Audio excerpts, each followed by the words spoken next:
Every single night, 50 million Americans are jolted awake to make a trip to the bathroom. Not just once, but two, three, sometimes five times. And here is what your doctor will never bring up during your appointment. In 80% of those cases, your bladder is in perfectly fine condition. It is not the problem. And every pill, supplement, and herbal remedy you've been swallowing for your prostate or bladder is aimed at completely the wrong organ.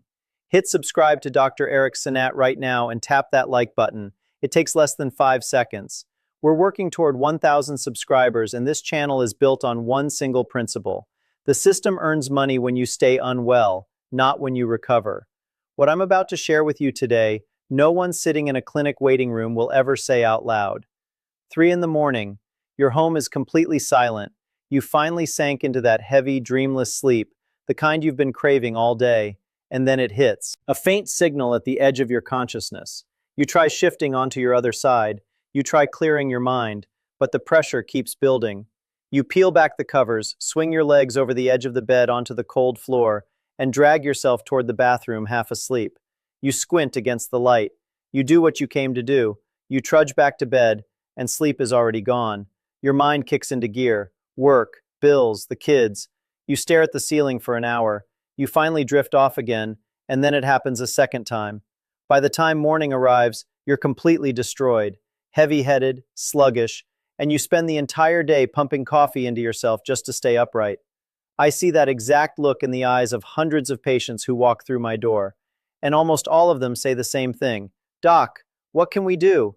This is just what getting older feels like. Everyone wakes up at night. Let me be absolutely direct with you. That is a lie. It is a dangerous myth, and it needs to be dismantled right now. Getting up at night to urinate is not normal. Not at 40, not at 50, not at 70. A healthy body is designed differently. During sleep, your brain secretes a specific hormone called antidiuretic hormone, also known as vasopressin. Think of it as a department manager sending a memo to your kidneys. Slow down, night mode. Concentrate the urine, reduce the volume, operate in low output mode. That mechanism is precisely what allows a healthy individual to sleep 7 or 8 hours in a row without a single bathroom visit.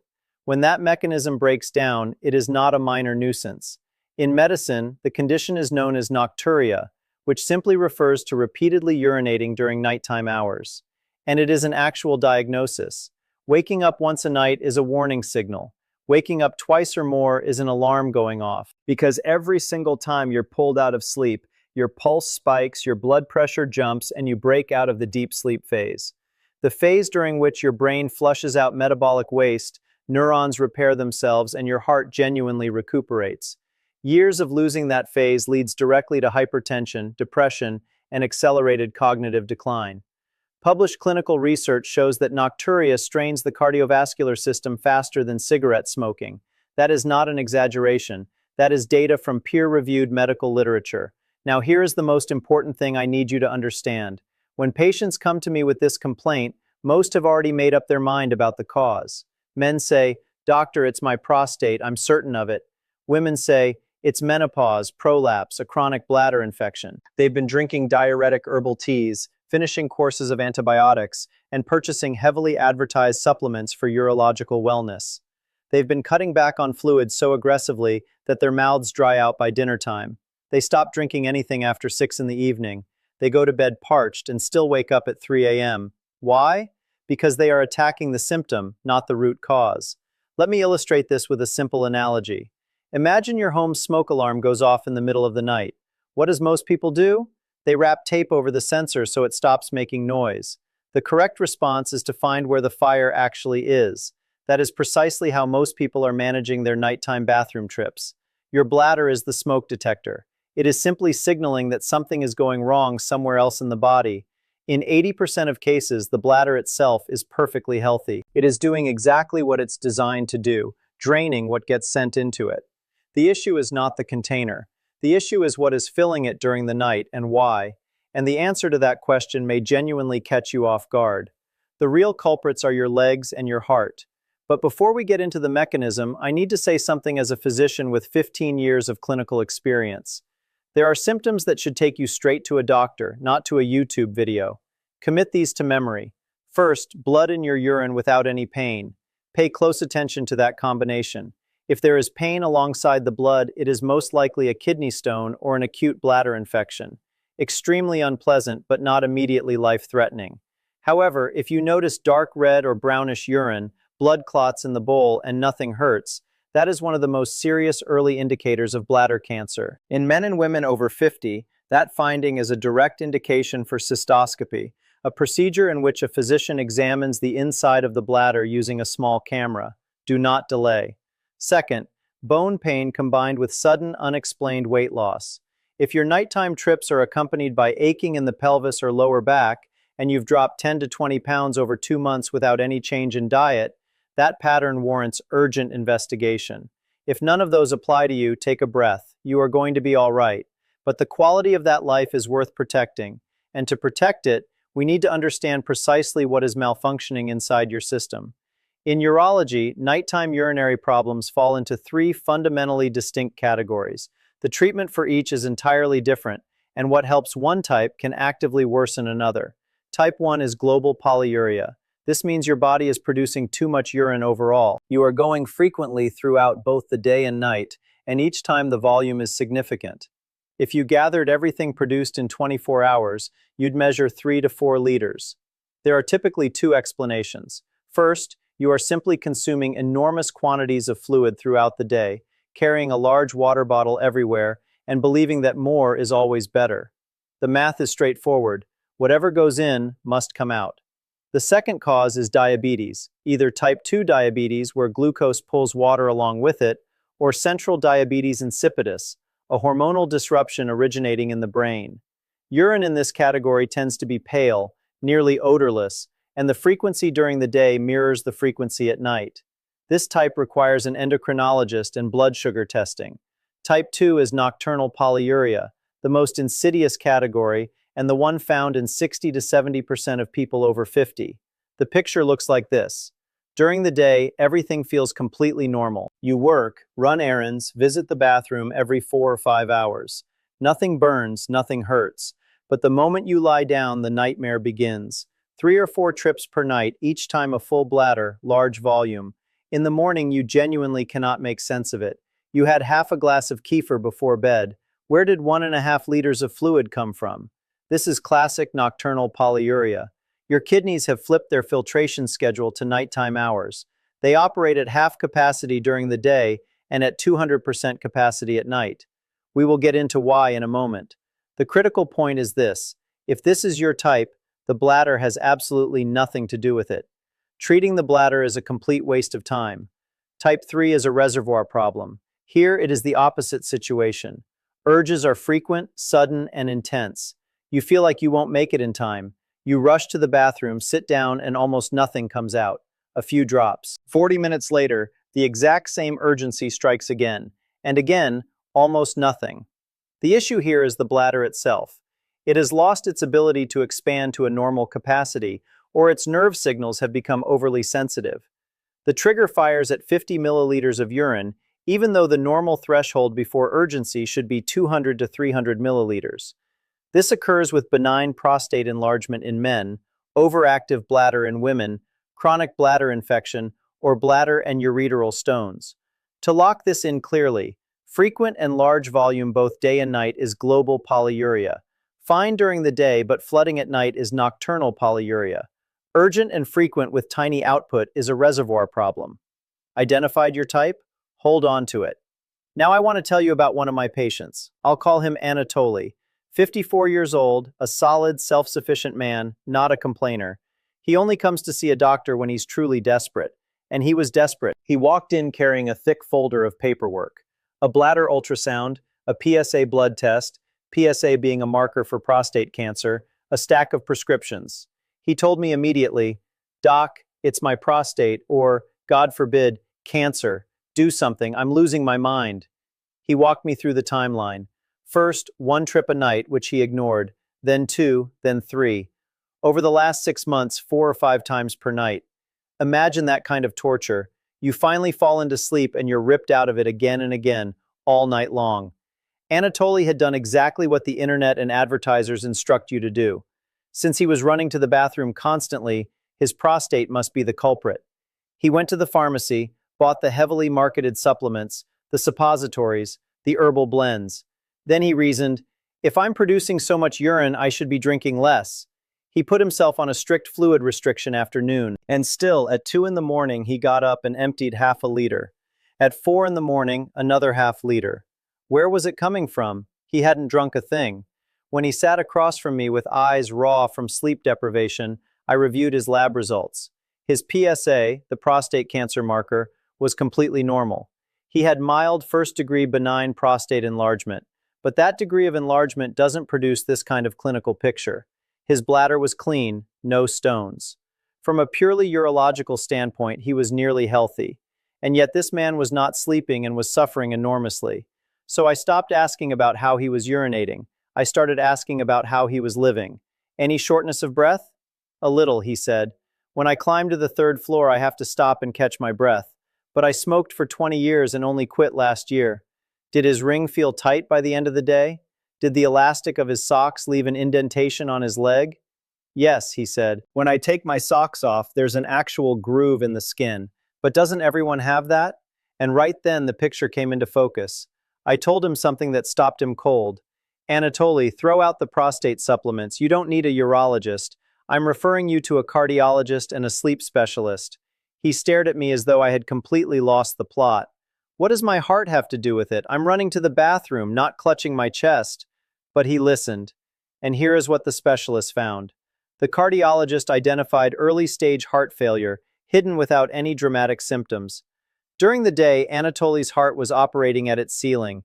It could not fully circulate his blood volume, and fluid was accumulating in his body's tissues, primarily in his legs.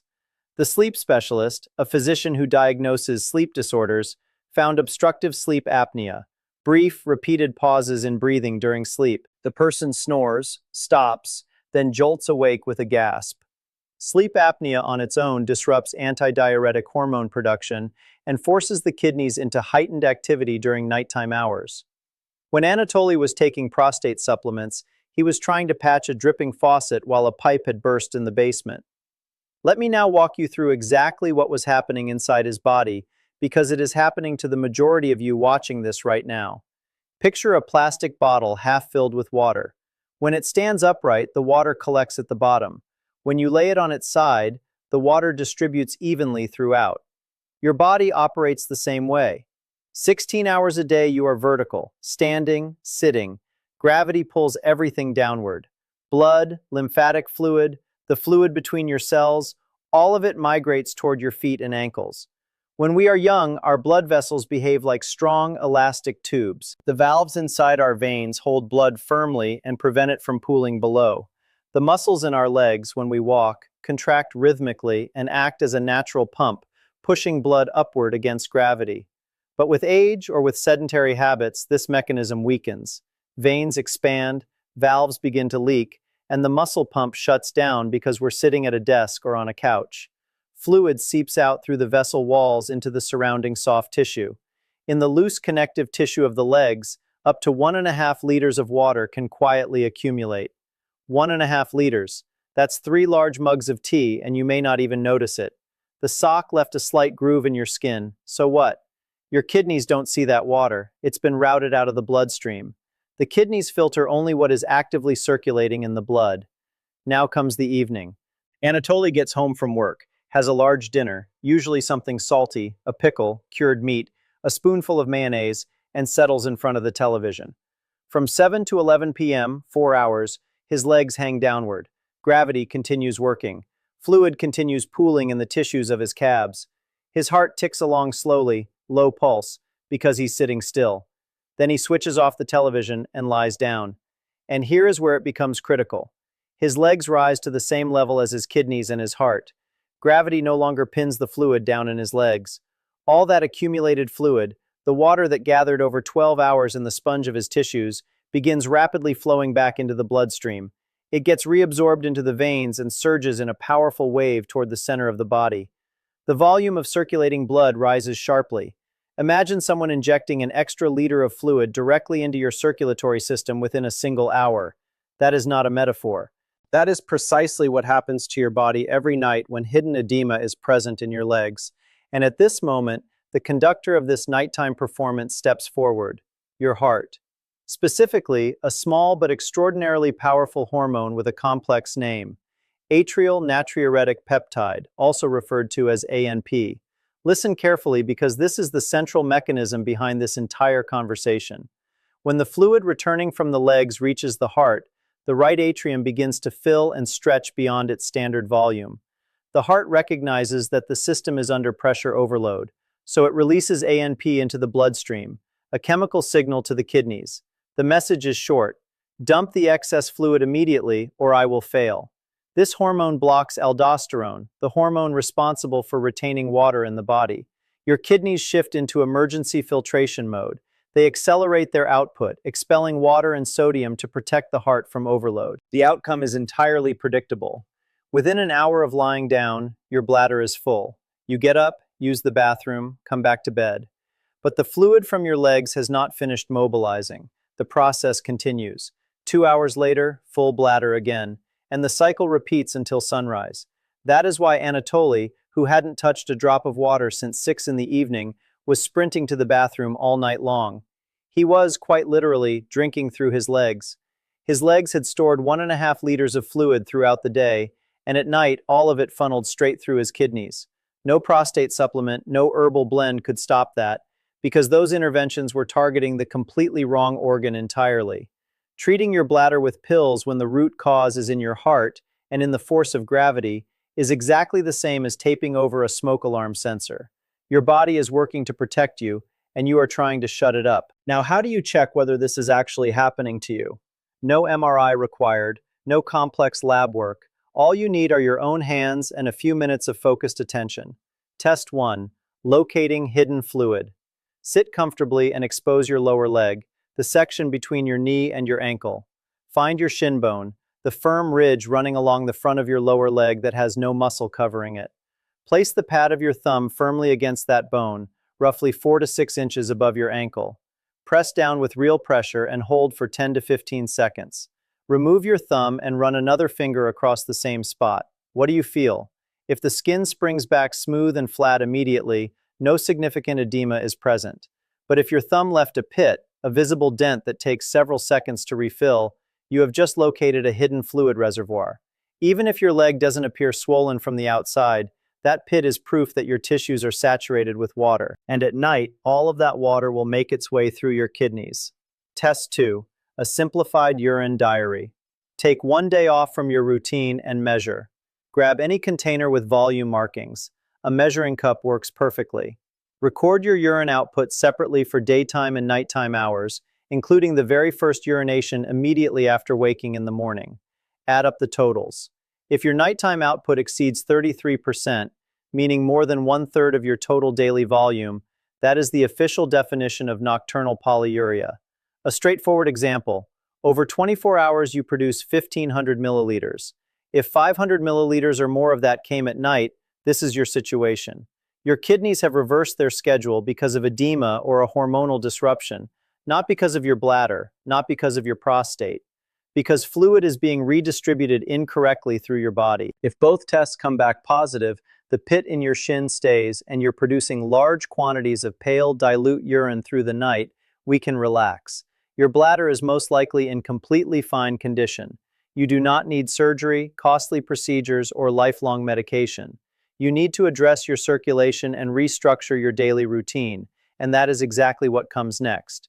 You might be wondering, all right, I understand the legs and gravity part, but food also plays a role, doesn't it? Absolutely, and in ways that will genuinely surprise you. There are specific foods that act like a delayed switch on your kidneys, programming them to perform the bulk of their work during the night, and you are most likely eating them at dinner while sincerely believing they're harmless or even nutritious. When I ask patients what they eat in the evenings, most respond with something like, "Doctor, I'm careful about what I eat. No pickled herring, no salty snacks, I'm watching myself." And then it turns out dinner was a sandwich with cheese and cured sausage, or hot dogs with buckwheat, or crackers and cream cheese before bed. Write this somewhere, you'll see it. Hidden salt. We've been conditioned to think of salt as something that comes out of a shaker, but 80% of the sodium most people consume comes from processed and packaged food. Cheese, cured meats, sausages, mayonnaise, canned goods, bread. 100 grams of ordinary hard cheese contains as much sodium as an entire bag of potato chips. You don't taste that sharp saltiness because it's masked by fat and flavoring compounds, but it's absolutely there. Here's exactly how it works against you during the night. You eat a cheese sandwich at 7 in the evening. The sodium enters your bloodstream. Your body immediately mounts its defense. Too much salt. We need to dilute this. And it begins holding on to every molecule of water it can access. This is osmotic pressure at work. Osmotic referring to the concentration of dissolved particles in a fluid. During the evening, you're not running to the bathroom. The salt is locking water inside your blood vessels and tissues. But overnight, your kidneys detect all that accumulated sodium and begin actively flushing it out.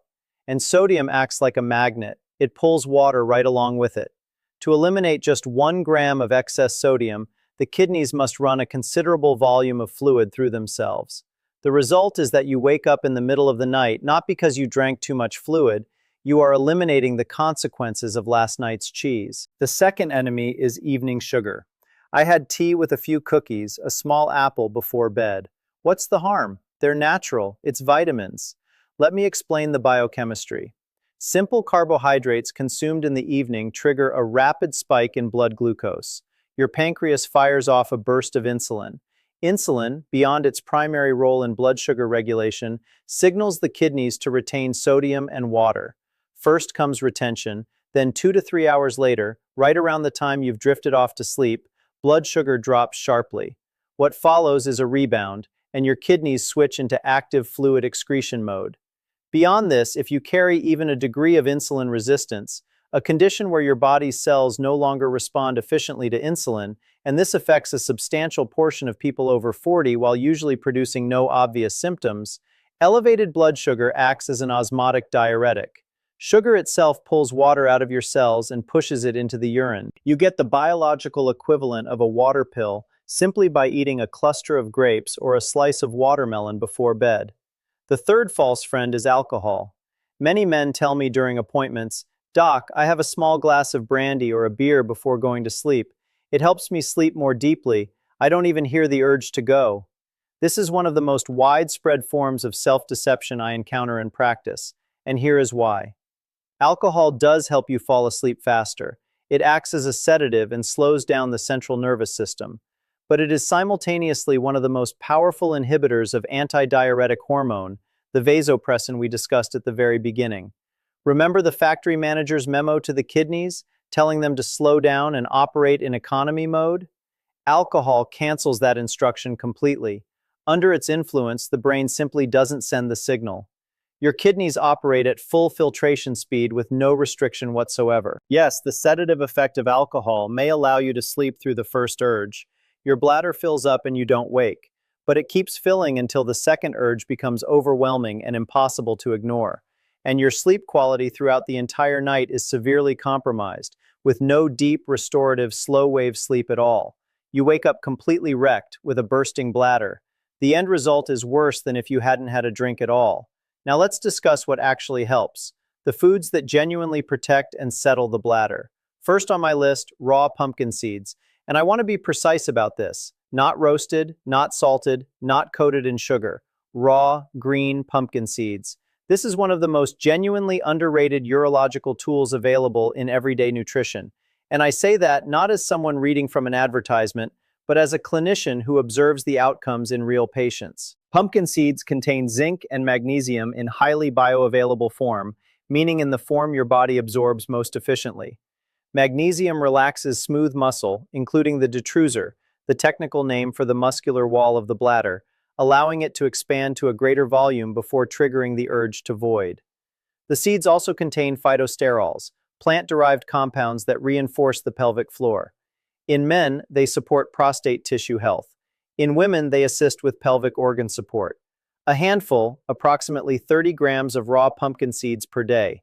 That is the most affordable and most effective bladder health habit you can build. Second, cranberry. Not the bottled cranberry juice cocktail from the grocery store. That product typically contains more sugar than soda, and sugar is firmly on our enemies list. What you need is the actual berry, fresh or frozen, or a standardized cranberry extract from a pharmacy. Cranberries contain compounds called proanthocyanidins, molecules that prevent bacteria from adhering to the inner lining of the bladder. Even in people without a current active infection, many adults over 40 carry a low-grade bacterial presence in the bladder that chronically irritates the nerve endings. The bladder becomes hypersensitive. A small amount of urine arrives and it screams, "Empty me immediately." Cranberry reduces that chronic background irritation and calms the bladder lining. Add a handful to oatmeal or unsweetened tea. Third, sufficient dietary fiber. The connection here is purely mechanical, and I'll keep it brief.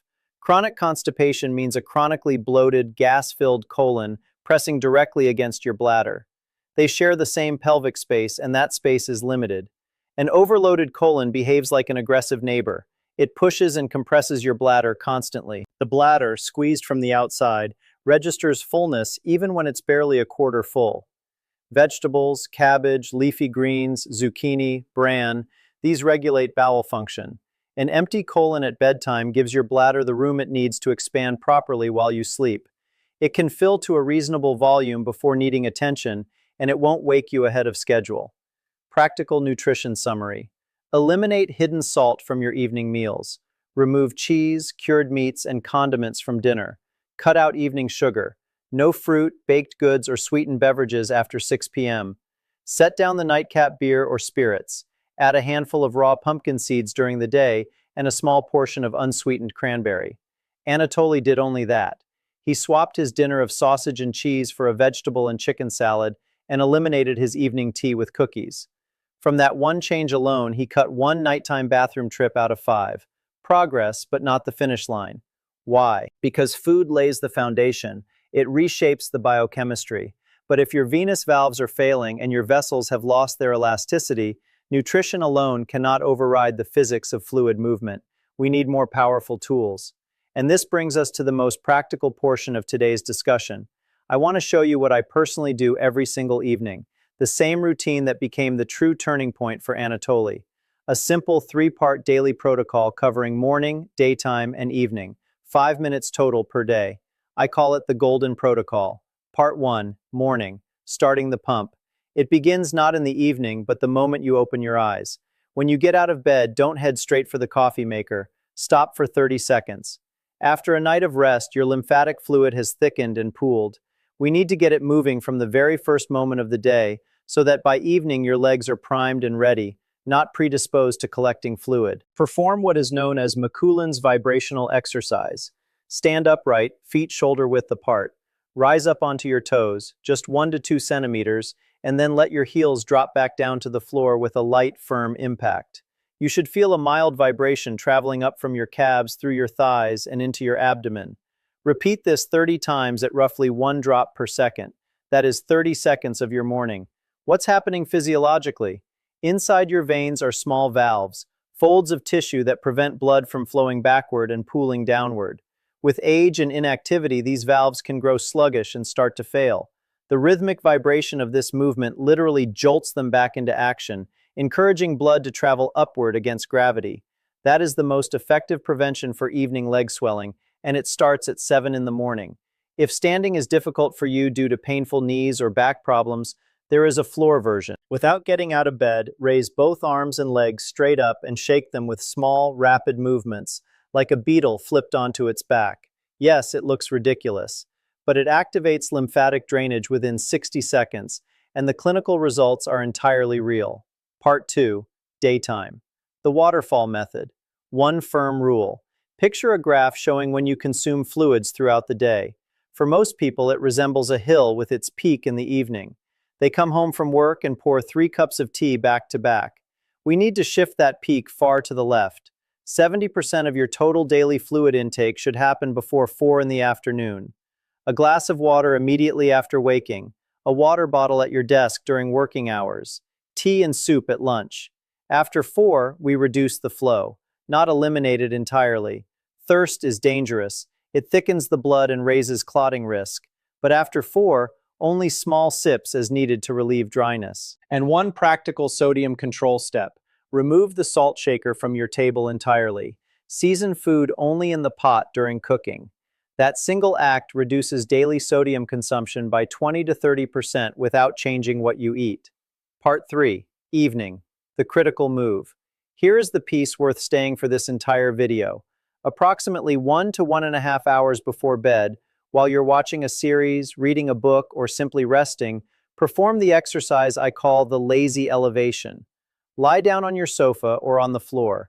Place your legs up on the armrest of the couch, the back of a chair, or simply prop them against the wall. Only one requirement. Your heels must be higher than the level of your heart. An angle of roughly 45 degrees works well. There is no need to elevate your legs perfectly vertical. That strains the neck. Just elevated, comfortable, and supported. Stay in that position for 15 to 20 minutes. You can read, scroll your phone, listen to a podcast. What happens during those 20 minutes? The physics we discussed earlier. Gravity now works in your favor instead of against you. It pushes fluid from the saturated tissue of your lower legs back into the bloodstream. Blood flows toward the kidneys. Your heart receives the signal of increased volume and releases ANP. Your kidneys shift into active filtration mode. Your bladder begins to fill, but you are fully awake. You are seated in control of your evening, completely alert. 30 to 40 minutes after finishing the exercise, you'll feel the urge to urinate. You'll go and release 300 to 400 milliliters, the exact volume that would otherwise have yanked you out of sleep at 3 in the morning. You understand the principle. You are deliberately wringing your legs out before sleep. You are giving your kidneys their workload in the evening while you are awake, so that at night they can rest. If you have pronounced visible swelling in your legs, add graduated compression stockings. Do not sleep in them. Put on first-grade compression knee highs when you arrive home from work in the evening and wear them until your shower before bed. They simply prevent fluid from building up in the lower leg tissue during the evening hours. One final piece. Strengthening the valve. When you are already in bed, lights out, eyes closed, perform 20 to 30 repetitions of Kegel exercises. But 90% of people do this incorrectly. They squeeze their glutes, tighten their abdomen, clench their thighs. That accomplishes absolutely nothing. How to do it correctly. Imagine you are trying to prevent passing gas. Or imagine pulling your perineum, the region between your legs, upward like an elevator rising from the ground floor to the fifth. Your abdomen must remain completely soft, buttocks fully relaxed. Only the pelvic floor engages, the internal muscle group invisible from the outside. Contract, hold for 3 seconds, release slowly. 20 to 30 repetitions. This exercise sends a signal through the nerve endings of the pelvic floor directly to the brain. Muscles are conditioned, the valve holds, the system can rest. The neurogenic overactivity of the bladder, the state in which it fires an alarm at every minor sensation, decreases. The bladder stops overreacting to minimal urine volumes and begins operating in a normal, well-calibrated manner. That is the complete protocol. Morning. 30 heel drops. Daytime, 70% of fluids consumed before 4 p.m. Evening, 15 minutes legs elevated, then the bathroom, then lie down and perform the elevator with your pelvic floor. Anatoly started this with undisguised skepticism. "Doc, what kind of nonsense is this? Legs up against the wall? Are you serious?" 1 week later, he came back and said quietly, almost not believing himself, "I woke up once, near morning. Once. Not 5 times."